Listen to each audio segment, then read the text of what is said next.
Fala galera, beleza? Tudo cuscuz com vocês? Gente, vamos para mais uma aula do nosso canal Deixa de História, Deixa não, vamos aprender. Gente, então, seguinte, bora direto ao ponto.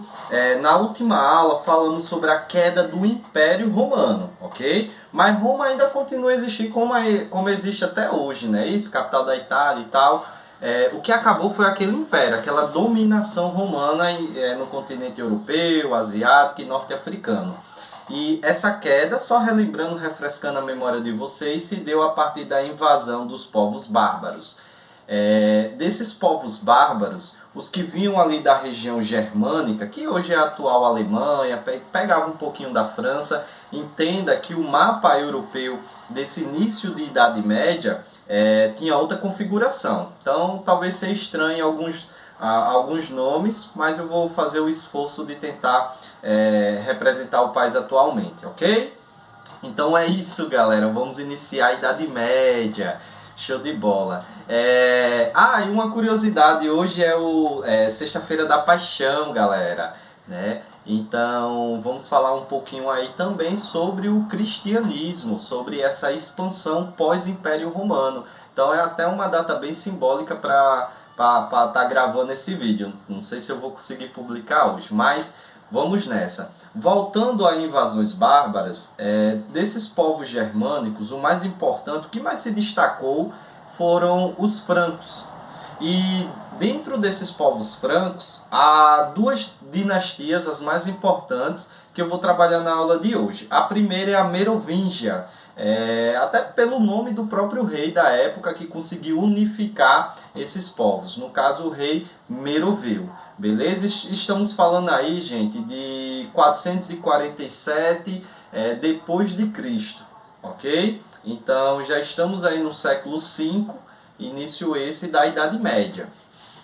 No final da aula eu falo um pouco sobre Carlos Magno, né? Ele também é o cara, meu irmão, considerado aí o pai da Idade Média, beleza? E, gente, Meroveu morre, aquele império que ele conseguiu unificar, né? Aquelas regiões que ele conseguiu unificar, será repartido para os filhos que ele deixou. Aí, deixa eu explicar melhor para vocês como é que acontecia quando um rei desse morria. As suas terras eram repartidas de forma iguais para cada um de seus filhos legítimos lá com a rainha. Isso não era muito claro, e algo muito comum são as brigas internas entre esses irmãos. Ei, galera, não é brincadeira não, viu? Mas é o que acontece com esse Meroveu. Ele morre, deixa ali dois filhos, eles vão, um querendo crescer os olhos, um querendo tomar a região do outro, beleza? Mas esses que vêm após Meroveu não são tão importantes, certo? O mais importante, o mais significativo é o neto dele, que no caso é o Clovis, certo? Clovis nasce ali por volta de 481, 511, era neto de Meroveu. E por que Clovis é importante? Por que vale a pena falar desse cabra? Galera, ele aceitou Cristo, né? Ele se converteu ao cristianismo. E isso foi importante porque após a queda do Império Romano, o cristianismo ele dá uma parada.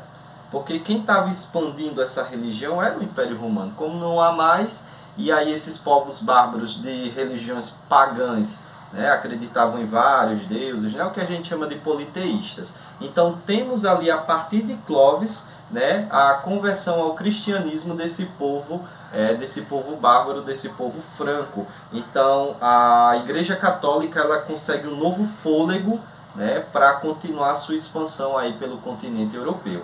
E Clovis era pagão, né? A história é que ele se converteu a partir ali da sua esposa, que era convertida, que era cristã.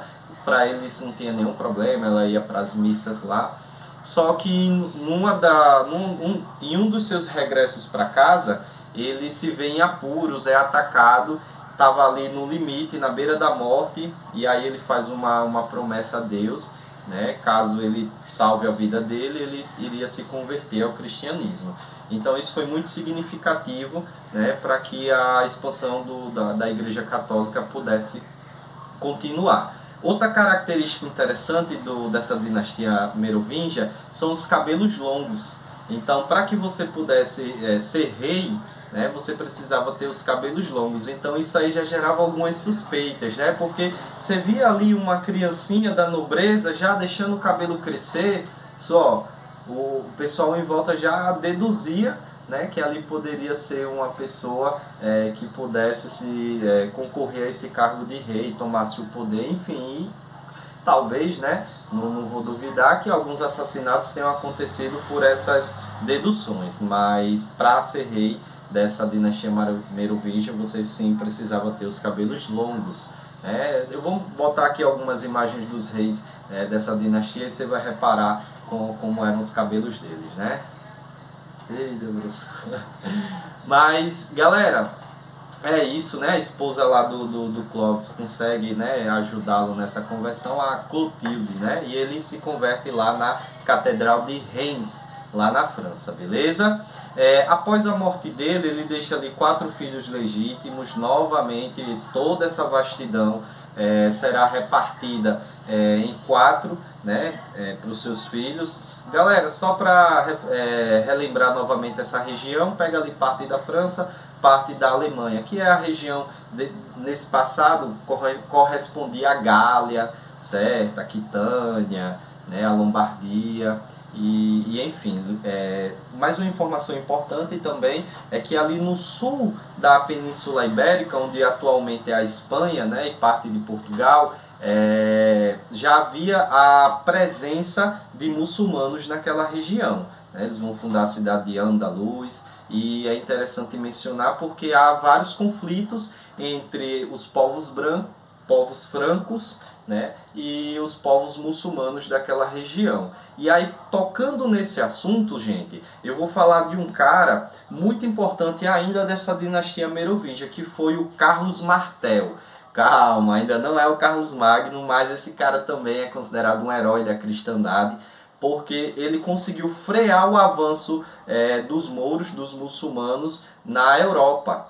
Ele consegue ajudar ali o Papa daquela época, que é o Papa Gregório III, e assim, gente, muito dessa freada, né, dessa brecada que rolou ali da invasão muçulmana, se deu a partir daquela região ali que hoje corresponde à França, através de Carlos Martel. Agora, toma essa, olha a curiosidade, gente, ele não era o rei. Ele era ali da nobreza, era como se fosse um governador de uma região, uma espécie de primeiro-ministro, né, que chamava Majordomo, mas ele não era o rei. O rei mesmo dessa dinastia na época era o Chilperico, né, o Chilperico II. Mas quem roubou a cena foi o cara, porque ele consegue ali em diversas batalhas dar essa freada. E vai ganhar terras, vai ganhar todo um respeito, uma consideração pela Igreja Católica pelos seus grandes feitos. E após a morte de Carlos Martel, ele deixa ali 2 filhos, né? E um deles, o mais velho, consegue ascender, tomar toda essa região, que é o Pepino o Breve.